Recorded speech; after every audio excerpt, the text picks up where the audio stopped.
Welcome to affairs alchemy. आज 14 जून 2026 है और आज हम 14 जून 2026 के जितने भी करंट अफेयर्स के इम्पोर्टेंट क्वेश्चंस होंगे वो सब आज हम डिस्कस करेंगे और उनसे रिलेटेड जितने भी इम्पोर्टेंट फैक्ट्स होंगे वो सब मैं आपको इस वीडियो में बताऊंगा। तो वीडियो में लास्ट तक बने रहिएगा। हमारा पहला क्वेश्चन है, हाल ही में भारत के अगले थल सेना प्रमुख चीफ ऑफ आर्मी स्टाफ के रूप में किसे नियुक्त किया गया है? Option A lieutenant general Upendra Dwivedi, option B lieutenant general M V. Suchindra Kumar, option C lieutenant general Dheeraj Seth, option D lieutenant general N S. Raja Subramani. तो इसका सही आंसर होगा option C lieutenant general Dheeraj सेठ।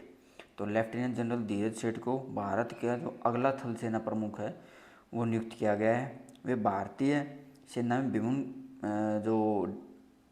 जो महत्वपूर्ण कमांड और स्टाफ पदों पर कार्य कर चुके हैं। तो COS का जो फुल फॉर्म है वो होती है चीफ ऑफ आर्मी स्टाफ। तो भारतीय सेना विश्व की सबसे बड़ी सेनाओं में से एक है। थल सेना प्रमुख भारतीय सेना के सर्वोच्च पेशेवर अधिकारी होते हैं। भारतीय सशस्त्र सेना बल जो इंडियन आर्म्ड फोर्सेस के अंदर कौन कौन सी सेनाएं आती हैं? इसके अंदर हमारी आती है आर्मी, नेवी और एयरफोर्स। तो लेफ्टिनेंट जनरल धीरज सेठ को अगले थल सेना प्रमुख के रूप में नियुक्त किया गया है और वो 30 जून 2026 से अपने इसके जो चार्जेज हैं उनको टेक ओवर करेंगे। ऑप्शन में एक और नाम आया है lieutenant general N S. Raja Subramani. तो हमने इससे पहले वाले वीडियो में डिस्कस किया था। तो इन्हें कौन सा अपॉइंटमेंट मिला है? तो ये जो है भारत के नए CDS के रूप में अपॉइंट किए गए हैं। तो नए CDS कौन है? Lieutenant general N S. Raja Subramani को जो है भारत के नए CDS जो है नियुक्त किया गया है, अपॉइंट किया गया। हमारा अगला क्वेश्चन होगा, हाल ही में रूस ग्रैंड सैंड मास्टर कप 2026 जीतने वाले पहले भारतीय कौन बने हैं? Option A Jatin Das, option B Anjolie Ela Menon, option C Sudarshan Pattnaik, option D Manjit Bawa. तो इसका सही आंसर होगा ऑप्शन सी सुदर्शन पटनायक। तो हाल ही में जो सुदर्शन पटनायक ने रूस ग्रैंड सैंड मास्टर कप 2026 जीता है और वो ऐसा करने वाले पहले भारतीय बने हैं। तो सुदर्शन तो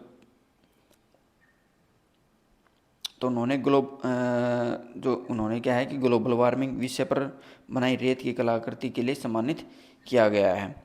यह प्रतियोगिता रूस में आयोजित की गई थी। उनकी कलाकृति को अंतर्राष्ट्रीय स्तर पर सराहना मिली। सुदर्शन पटनायक भारत के प्रसिद्ध सैंड आर्टिस्ट हैं। सुदर्शन पटनायक कहाँ से हैं? वो ओडिशा से हैं। उन्होंने विश्व भर में अनेक अंतर्राष्ट्रीय सैंड आर्ट प्रतियोगिताओं में भारत का प्रतिनिधित्व किया है। उन्हें वर्ष 2014 में पद्म श्री से सम्मानित किया गया था। उनकी जो अधिकांश कलाकृतियाँ होती हैं सामाजिक एवं पर्यावरण संदेशों पर आधारित होती हैं।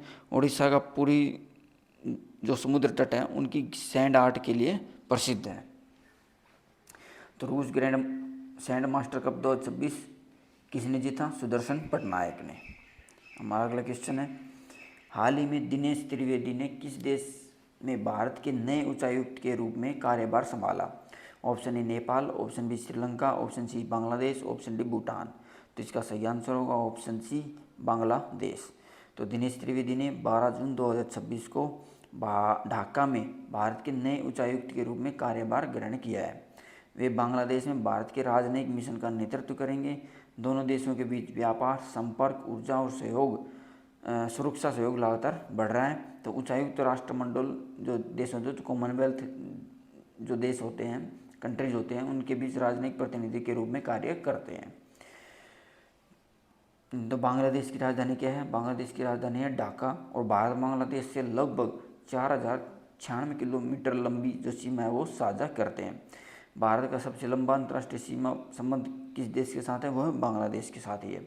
तो उच्चायुक्त शब्द का प्रयोग राष्ट्रमंडल देशों के बीच राजनयिक प्रमुख के लिए किया जाता है और भारत और बांग्लादेश जैसे BBIN और बिम्स्टेक जैसे क्षेत्रीय मंचों के सदस्य भी हैं। हमारा अगला क्वेश्चन है, हाल ही में भारत इनोवेट्स 2026 का शुभारंभ किन दो देशों के बीच डीप टेक सहयोग को बढ़ावा देने के लिए किया जाएगा? Option A Bharat Germany, option B Bharat Japan, option C Bharat France, option D Bharat Australia. तो इसका सही आंसर होगा ऑप्शन सी भारत फ्रांस। तो प्रधानमंत्री नरेंद्र मोदी और फ्रांस के राष्ट्रपति जो हैं एमेनुअल मैक्रों फ्रांस में भारत इनोवेट्स 2026 का शुभारंभ करेंगे। इस पहल का जो उद्देश्य है भारत और फ्रांस के बीच डीप टेक सहयोग जो है उसको मजबूत करना है। कार्यक्रम में क्या होगा, स्टार्टअप निवेशकों और नवचार जो पारिस्थितिकी हैं तंत्र को जोड़ने का कार्य करेगा। इससे क्या होगा, जो एआई है, क्वांटम तकनीक है, सेमीकंडक्टर है या उन्नत जो इंडस्ट्रियल एरियाज हैं उनमें सहयोग बढ़ेगा। भारत और फ्रांस के बीच अभी तक जो सहयोग रक्षा, अंतरिक्ष, परमाणु ऊर्जा प्रौद्योगिकी क्षेत्रों तक विस्तृत है। डीप टेक में एआई, क्वांटम कंप्यूटिंग, रोबोटिक्स और सेमीकंडक्टर जैसी उन्नत तकनीकें भी शामिल हैं।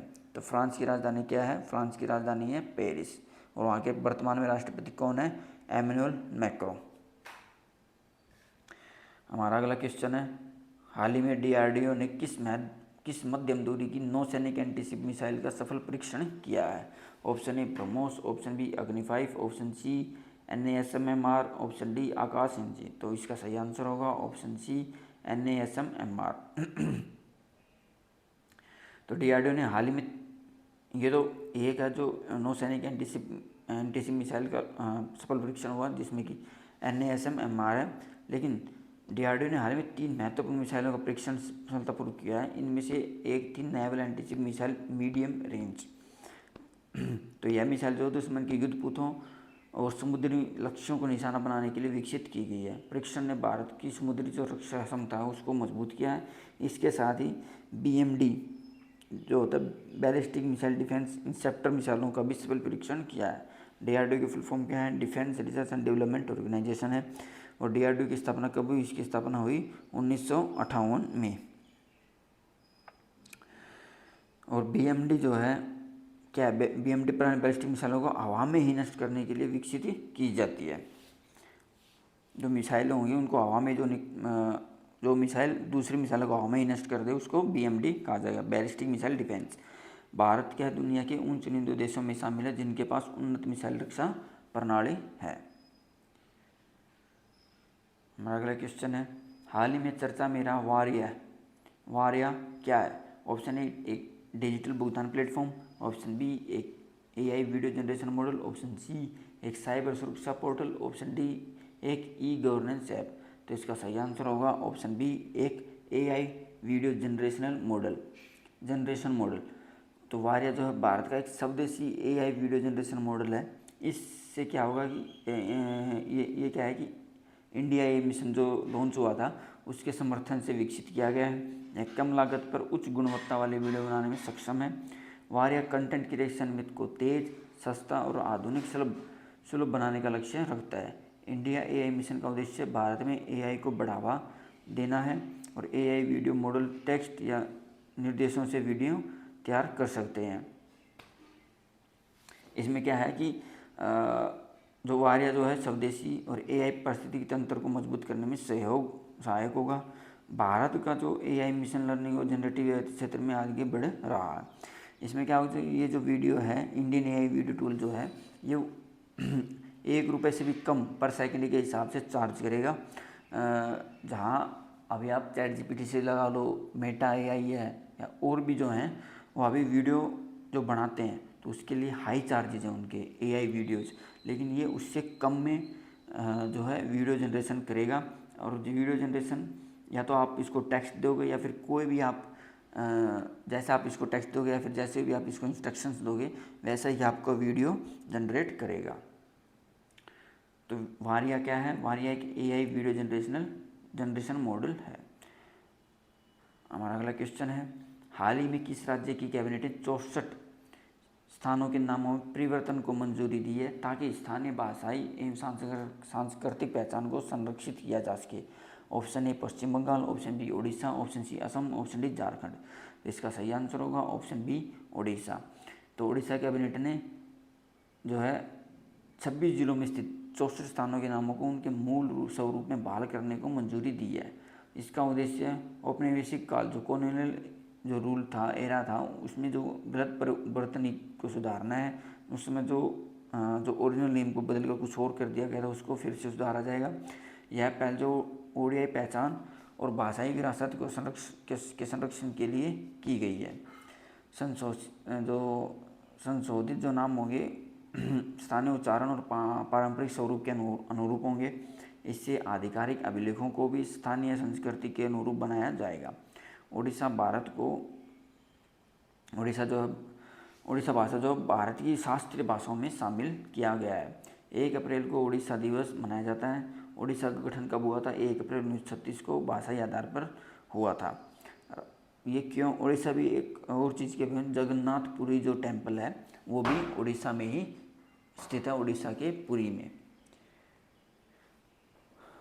हमारा अगला क्वेश्चन है, हाल ही में दुनिया के पहले ट्रिलियनियर कौन बने हैं? Option A Jeff Bezos, option B Mark Zuckerberg, option C Elon Musk, option D Bernard Arnault. तो इसका सही आंसर होगा ऑप्शन सी एलन मस्क। तो एलन मस्क क्या है? दुनिया के पहले ट्रिलियनियर बन गए हैं। यह उपलब्धि स्पेसएक्स के ऐतिहासिक आईपीओ जो लॉन्च आईपीओ के बाद हुआ था।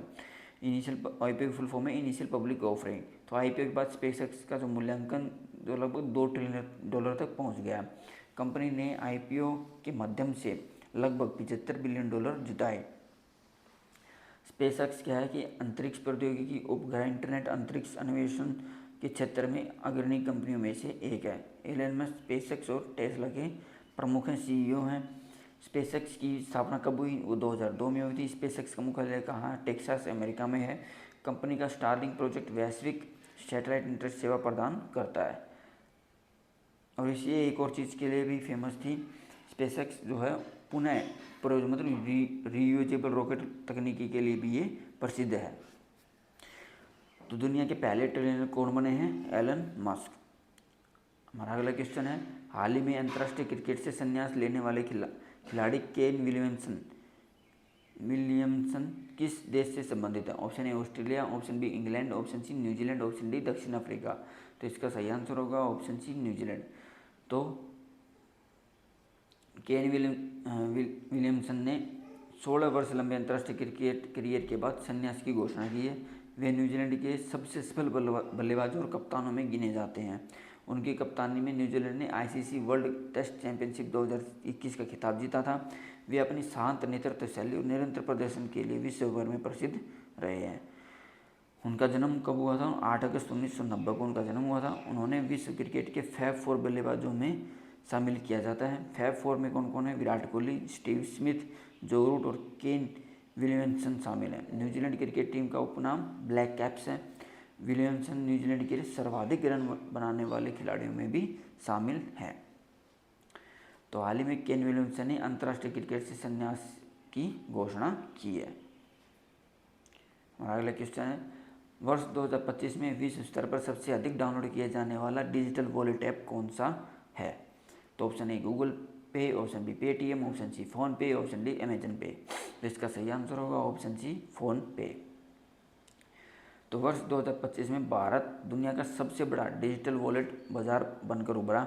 देश में 44 करोड़ 440 मिलियन से अधिक डिजिटल वॉलेट ऐप डाउनलोड दर्ज किए गए। फ़ोन पे विश्व का सबसे अधिक डाउनलोड किए जाने वाला डिजिटल वॉलेट ऐप रहा। भारत की जो है डिजिटल भुगतान क्रांति में यूपीआई ने महत्वपूर्ण भूमिका निभाई है। यूपीआई के बढ़ते उपयोग ने जो कैशलेस जो है लेन देन की जो है को तेज़ी से बढ़ावा दिया है। यूपीआई का अगर हम फुल फॉर्म देखें तो होता है यूनिफाइड पेमेंट्स इंटरफेस है। यूपीआई का संचालन एनपीसीआई द्वारा किया जाता है। एनपीसीआई की फुल फॉर्म है national payments corporation of India. PhonePe जो है फ़ोनपे की स्थापना कभी 2015 में हुई थी। भारत दुनिया के सबसे बड़े रियल टाइम डिजिटल भुगतान बाजारों में से एक है। और यूपीआई के माध्यम से जो है हर महीने अरबों डिजिटल लेन देन किए जाते हैं। तो वर्ष 2025 में विश्व स्तर पर सबसे अधिक डाउनलोड किया जाने वाला डिजिटल वॉलेट ऐप कौन सा रहा? फ़ोन पे। और वर्ष 2025 में भारत दुनिया का सबसे बड़ा डिजिटल वॉलेट बाजार बनकर उभरा है।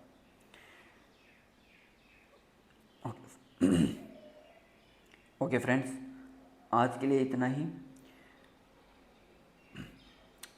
वीडियो को लाइक और शेयर जरूर कीजिएगा और कमेंट करके ज़रूर बताइएगा कि आपको ये वीडियो कैसी लगी।